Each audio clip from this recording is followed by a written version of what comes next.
అమలక ఏకాదశి ఈ రోజు ఇలా చేస్తే లక్ష్మీనారాయణుల కటాక్షంతో సిరి సంపదలు ఖాయం.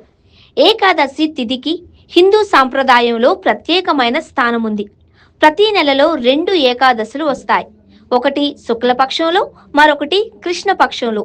ఫాల్గుణ మాసం శుక్లపక్ష ఏకాదశిని అమలక ఏకాదశి అని పిలుస్తారు.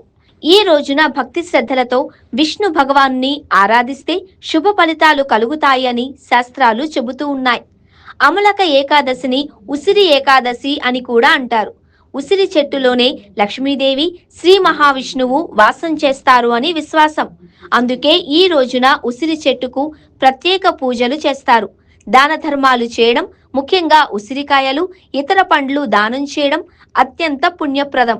అమలక ఏకాదశి 2026వ తేదీ, తిథి, సమయం 2026 సంవత్సరంలో అమలక ఏకాదశి ఫిబ్రవరి 27 శుక్రవారం నాడు ఆచరించాలి.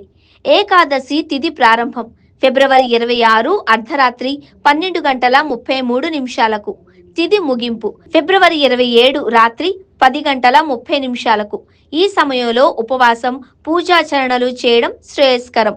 అమలక ఏకాదశి విశిష్టత: ఉసిరి చెట్టును దర్శించిన పాపాలు తొలగుతాయని నమ్మకం. ఉసిరి చెట్టు కింద దీపారాధన చేస్తే విశేష పుణ్యం లభిస్తుంది. ఉసిరి చెట్టుకు నీరు పోసి ప్రదక్షిణలు చేసి ఓం శ్రీ విష్ణు ప్రియ నమః మంత్రాన్ని జపిస్తే లక్ష్మీ కటాక్షం కలుగుతుంది అని విశ్వాసం.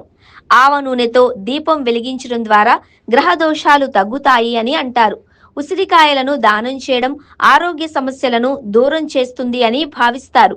ఈ పూజలు భక్తితో చేస్తే ఆనందం, ఆయురారోగ్యం, సంపదలు కలుగుతాయని శాస్త్రోక్తంగా చెబుతారు. ఏకాదశి పూజా విధానం: తులసి దళాలతో శ్రీ మహావిష్ణువును, లక్ష్మీదేవిని పూజించాలి. ఓం నమో నారాయణ మంత్రాన్ని జపించాలి. పూలు, అక్షింతలు, కుంకుమ సమర్పించాలి. ఉసిరి దీపాలను వెలిగించడం శుభప్రదం. నైవేద్యంగా ఉసిరికాయలు సమర్పించవచ్చు. ఏకాదశి స్తోత్రాలు, విష్ణు శ్లోకాలు పారాయణం చేయడం మరింత శ్రేయస్కరం. అమలక ఏకాదశి రోజున ఉపవాసం, పూజలు, దాన ధర్మాలు చేస్తే పాప విమోచనం కలిగి మోక్ష ప్రాప్తి సాధ్యమవుతుంది అని పురాణాలు పేర్కొంటున్నాయి. భక్తి శ్రద్ధలతో ఆచరించిన ఈ వ్రతం జీవితంలో శాంతి, సంతోషం, సంపదలను ప్రసాదిస్తుంది అని విశ్వాసం.